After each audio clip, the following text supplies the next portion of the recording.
अल्लाह पाक दी नज़र विच ओ कुछ भी नहीं, भावें शक्लों सूरतों चन्न होवे,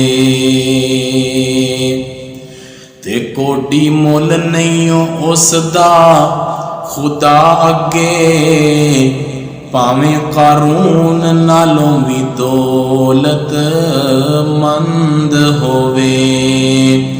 और कला इलम पढ़िया गल बनदी नहीं, कला इलम पढ़िया गल बनदी नहीं, भावें पढ़दिया उमर गई लंघ होवे, उस्मान रब भी उसनूं पसंद करदा, कुरान सुन्नत दा जिहड़ा पाबंद होवे।